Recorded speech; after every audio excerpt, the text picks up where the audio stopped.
ఓం శ్రీ గురుభ్యో నమః. ఆధ్యాత్మిక కథలు, మంచి కథలండి. అసూయని జయించాలి. అసూయ అనేది మహాదుర్గుణం. మొత్తం సుగుణాలన్నింటినీ నాశనం చేసే శక్తి ఈ అసూయకు ఉంది. దుర్యోధనులో బలము, ఉత్సాహం, శక్తి, సామర్థ్యం, ప్రజ్ఞ మొదలైనవి ఎన్నో ఉన్నాయి. అసూయ అనే దుర్గుణం వాటన్నిటినీ నాశనం చేసింది. భగవద్గీతలో శ్రీకృష్ణ భగవానుడు అర్జున్ని సంబోధిస్తూ అనసూయవే అనే పదాన్ని ప్రయోగిస్తాడు. అంటే అసూయ లేని అర్జున, నీకు అతి రహస్యమైన జ్ఞానాన్ని బోధిస్తానని అన్నాడు. అసూయ లేని వాడికి చక్కని జ్ఞానోపదేశం లభిస్తుంది. అసూయ అనే ఈ ఘోరమైన దుర్గుణానికి ముముక్షులు ఎంత దూరంగా ఉంటే అంత మంచిది. అసూయ నీచమైన దుర్గుణం. దాన్ని ఏ సమయంలోనూ దగ్గరకు రానివ్వకూడదు. అసూయ అనే విషవృక్షము పెరుగుతుంటే నరికేయాలి. ఒక గ్రామంలో ఇద్దరు వ్యక్తులున్నారు. వారిలో పరస్పర ద్వేషం ఉంది. ఒకరంటే వారికి ఈర్ష్య, అసూయాలున్నాయి. ఒకరిని చూస్తే మరొకరు ఓర్వలేరు. ఒకడు వృద్ధిలోకి వస్తే మరొకడు అది చూసి బాధపడుతుంటాడు. ఒకడికి కష్టం కలిగితే మరొకడు ఆనందనాట్యం చేస్తాడు. ఈ విధంగా వారిద్దరిలో అసూయ తాండవిస్తుంది. ఒకనాడు వారిలో ఒకడికి బ్రహ్మదేవుని ఉపాసించి కొన్ని యోగసిద్ధులు సంపాదించాలనే కోరిక కలిగింది. ఊరి బయట ఏకాంత ప్రదేశంలో చెట్టు కింద కూర్చొని తీవ్రంగా తపస్సు మొదలుపెట్టాడు. ఈ సంగతి తెలిసి రెండోవాడు నేను మాత్రం వాడికంటే తీసిపోయానా అనుకుని వేరే చెట్టు కిందకి పోయి తాను బ్రహ్మ గురించి తపస్సు ప్రారంభించాడు. ఈ సంగతి మొదటి వాడికి ఎట్లాగో తెలిసిపోయింది. కొంతకాలానికి బ్రహ్మ వారి తపస్సుకు మెచ్చాడు. మొదటి వాడికి ప్రత్యక్షమై నీ తపస్సుకు మెచ్చాను, ఏమి కావాలో కోరుకో అన్నాడు. ఈ గ్రామం బయట నాకు గిట్టనే వాడొకడు తపస్సు చేస్తున్నాడు. అతడు కోరిన దానికి రెట్టింపు నాకు దయచేయండి అని ప్రార్థించాడు. బ్రహ్మదేవుడు అంగీకరించి రెండో వాడికి ప్రత్యక్షమయ్యాడు. నీ తపస్సుకు మెచ్చాను, ఏదైనా వరం కోరుకో అన్నాడు. అతడేమో మీరు మొదటి వాడి దగ్గరికి వెళ్ళారా, అతడేమి కోరుకున్నాడు అని ప్రశ్నించాడు. బ్రహ్మదేవుడు నీవేం కోరుకుంటావో తెలుసుకొని దానికి రెట్టింపు ఇమ్మన్నాడని చెప్పాడు. రెండోవాడు వెంటనే తనకు ఒక కన్ను పోగొట్టమన్నాడు. తదాస్తు అని అంతర్ధానమయ్యాడు బ్రహ్మదేవుడు. రెండోవాడికి ఒక కన్ను గుడ్డిదైంది. అతడు కోరిన దానికి రెట్టింపు ఫలితం వల్ల మొదటి వారికి రెండు కళ్ళు గుడ్డివాడయ్యాడు. అసూయ స్వరూపం ఏమిటో ఈ కథ ద్వారా తెలుస్తుంది. ఒక ప్రాణికి అపకారం తలపెడితే అది సాక్షాత్తు భగవంతుడి పట్ల అపచారమే అవుతుంది. అందువల్ల పరప్రాణుల హితాన్ని కోరుకోవాలి. సమస్త ప్రాణుల పట్ల దయ కలిగి ఉండాలి. పవిత్ర హృదయమే దైవ నిలయమని జనులు స్మరణలో ఉంచుకోవాలి. అసూయ, రాగద్వేషాలు శత్రువుల్ని మహర్షులు అన్నారు. మహర్షి పతంజలి మోక్ష శాస్త్రంలో ఈ అసూయను చిత్తమాలిన్యంగా గుర్తించాడు. మనోమాలిన్యాలున్నంతకాలం మనిషికి భగవద్దర్శనం కాదు, చిత్తశాంతి ఉండదు. పవిత్ర హృదయమే దైవ నిలయం. అదేనండి, అసూయ అంటే ఇలా ఉంటుంది చూడండి. రెండవది నైతిక విలువలు. లక్షలాది ప్రజల మధ్య నివసిస్తున్న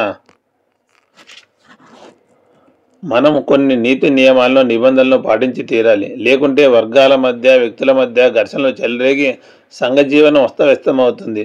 ఒక క్రమ పద్ధతిలో నడుచుకోవడం బాల్యం నుంచి అలవాటైతే నైతిక ప్రవర్తనలో జాగరూకత లభిస్తుంది. ఉన్నట్టుండి ఒక్క రోజులో మంచివాడిగాను, నీతిమంతుడిగాను మారడం కష్టం. అందువల్ల తల్లిదండ్రులు తమ పిల్లలకు చిన్నతనం నుండి నైతిక విలువల గురించి చెబుతూ రావాలి. మనిషి ఇతరుల పట్ల ఎలా మెలగాలి, ఇతరులు ఏం చేస్తే మన మనసుకు కష్టం కలుగుతుందో అలాంటి కష్టం ఇతరులకు మనం కలిగించకుండా ఉండడమే పరమధర్మం అని భారతంలో చెప్పారు. ఎవరైనా తిట్టినా, కొట్టినా, మన సొమ్ము దొంగిలించినా, మన గురించి అసత్యాలు ప్రచారం చేసినా, మన పట్ల అగౌరవంగా ప్రవర్తించినా, మన పనులు చెడగొట్టినా మన మనసుకు కష్టం కలుగుతుంది. కనుక అలాంటి పనులు మనం ఇతరుల పట్ల చేయకుండా ఉండడమే పరమనీతి.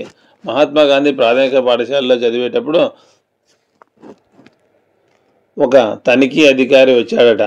10 ఆంగ్ల పదాలు చెప్పి వాటిని పలక మీద రాయమని విద్యార్థులందరినీ కోరాడు. కెటిల్ అనే పదానికి వర్ణక్రమం తెలియక దాన్ని రాయకుండా వదిలిపెట్టాడు గాంధీ.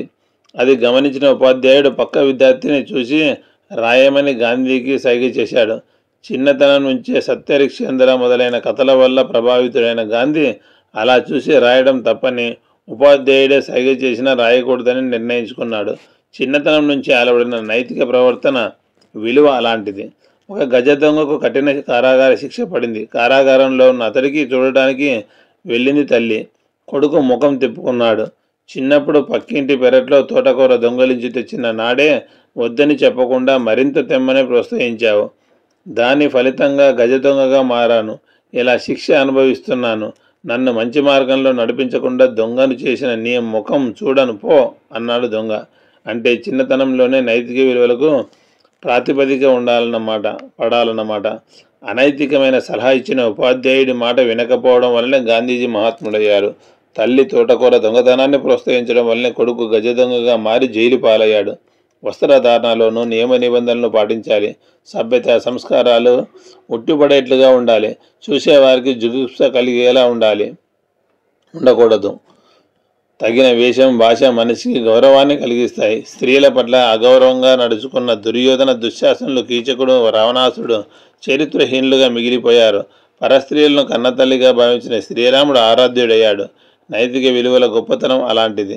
మానవుల పట్లనే కాకుండా జీవజాలన్నింటి పట్ల అహింసను, కారుణ్యాన్ని చూపాలి. బాణం వీసి గాయపరిచిన దేవదత్తుడిని కాదని సిద్ధార్థుడి అండ చేరిన హంస కథ మనకు తెలుసు. సమాజంలోని ఇరుగు పొరుగు వారితోనూ ఇతర మతాల వారితోనూ గౌరవంగా మెలిగితే శాంతి సుమాలు వెళ్ళి విరుస్తాయి. నీతిమంతమైన నడవడిక జాతిని ప్రగతి పథంలో నడిపిస్తుంది. సౌభాగ్య పరిమళాలను వెదజల్లుతుంది. నైతిక విలువలు మనిషితనాన్ని నిలబెడతాయి. నైతిక విలువలతో మనం పాటిస్తేనే మంచిదండి. సమాజంలో ఉన్నాగా తథాగతుడు అష్టాంగ యోగం దాదాపు 2500 సంవత్సరాల క్రితం కిందటి సంగతిది. ఒక రాజుగారికి కొడుకు పుట్టాడు. ఆ పిల్లవాడి బారసాలకు వృద్ధుడైన ఒక యోగి పుంగవుడు వచ్చాడు. అయ్యా, నా కుమారుడికి మహారాజయోగం ఉందా అని అడిగాడు రాజు. ఆ యోగి కుర్రాడిని పరీక్షగా చూసి, ఈ బాలకుడు రాజ్యాధినేత అవుతాడు.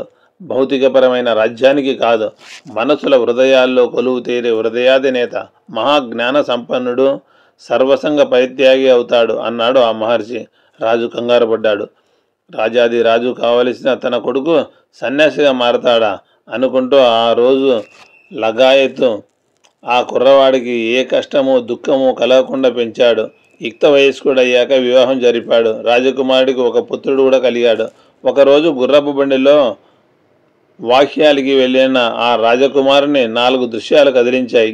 వంగిపోయిన శరీరంతో ఉన్న పండు ముదుసలి ఒక రోగగ్రస్తుడు, శ్మశానానికి తీసుకువెళ్తున్న ఒక శవము, వీటితో పాటు భిక్షం యాచిస్తున్న ఒక సన్యాసి. మానవ జీవితంలో ఇంత దుఃఖము, విషాదము, వేదన గూడు కట్టుకొని ఉన్నాయా? వీటిని ఎదుర్కొనే మార్గం ఏమిటి అని అతడిలో అన్వేషణ మొదలైంది. భార్య బిడ్డలను, తల్లిదండ్రులను పరిత్యజించి ఆ యువకుడు ఇల్లు వదిలిపెట్టాడు. తనలో మెదులుతున్న అశాంతికి, అలజడికి మౌలాలు వెతుకుతూ శాస్త్రాలు, వేదాలు చదివాడు. అన్నపానీయాలు ముట్టకుండా కొండ గుహలో, భయంకరమైన అడవుల్లో రాత్రింబవళ్ళు యోగముద్రలో, ధ్యానంలో గడిపాడు. కొన్ని సంవత్సరాల తర్వాత ఒక రావి చెట్టు కింద తాను వెతుకుతున్న జ్ఞానపదం అవగతమైంది. అలా సిద్ధార్థుడనే ఆ రాజకుమారుడు బుద్ధుడయ్యాడు. తన బోధనలతో ప్రపంచ చరిత్రను మలుపు తిప్పి మానవాళి జీవితాలను ప్రభావితం చేసి తథాగతుడిగా చరిత్రలో నిలిచిపోయాడు.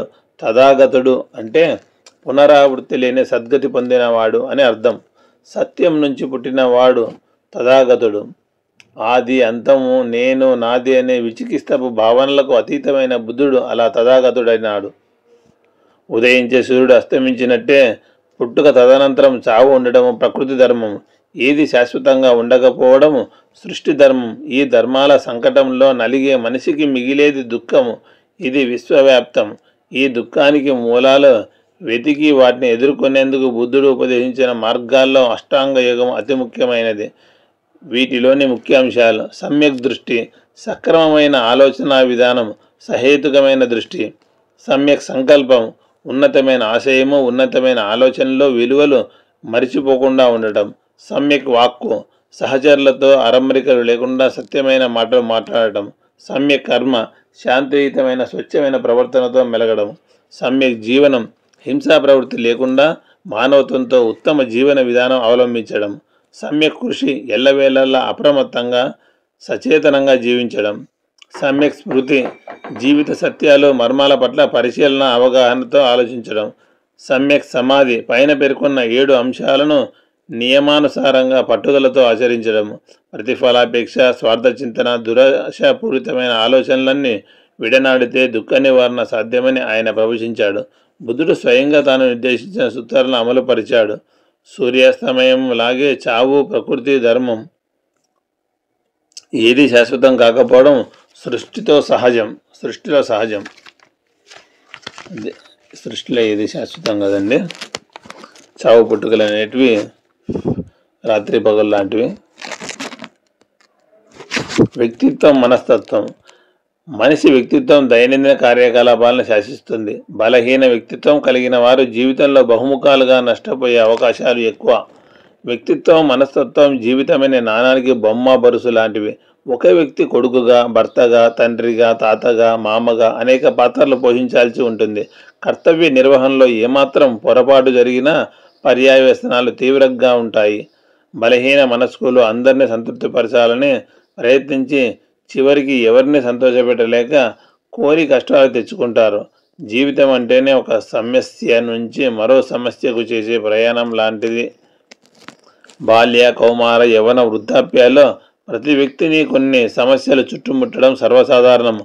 ఆ సమస్యలను సమర్థంగా ఎదుర్కోవడంలోనే వ్యక్తిత్వము, మనస్తత్వము ప్రధాన భూమిక పోషిస్తాయి. నిజాయితీ, నిర్మోహమాటము, నిష్పక్షపాతం వంటి లక్షణాలు నిష్కలంక వ్యక్తిత్వానికి నిదర్శనాలు. ఒత్తిళ్లకు లొంగడము, ఆడంబరాలు, ఆర్భాటాలు, డాబు, దర్పం వంటివి బలహీన మనస్తత్వానికి ప్రతీకలు. ఇతరుల కంటే తాను గొప్పవాడైన అహాన్ని సంతృప్తిపరచుకోవడంలోనే ఇలాంటి వారు చాలా నష్టపోతారు. చివరికి ఎవరినైతే సంతృప్తిపరచాలని ప్రయత్నించారో వారి అవహేళనకే గురవుతారు. సజ్జన సాంగత్యము, సద్గ్రంథ పఠనము, సంయమనము, సమదృష్టి వంటివి చక్కని వ్యక్తిత్వానికి బాటలు పరుస్తాయి. సమాజంలోని ప్రతి వ్యక్తి మనకు ఏదో ఒక సందేశం ఇస్తుంటాడు. కొందరిని చూసి ఎలా ఉండాలో నేర్చుకుంటే మరికొందరిని పరిశీలిస్తే ఎలా ఉండకూడదో బోధపడుతుంది. మనకు తారసిల్లే వ్యక్తుల్లో మంచివాళ్ళు, చెడ్డవాళ్ళని రెండు వర్గాలుగా మనమే విభజించకూడదు. అవసరం బట్టి స్నేహము, అవకాశం బట్టి శీలము ఆధారపడి ఉంటాయన్న మన పెద్దల మాటను మరవకూడదు. సమాజంలో ప్రతి వ్యక్తి నుంచి మనం ఎంతో కొంత నేర్చుకోవాలండి. సోహం.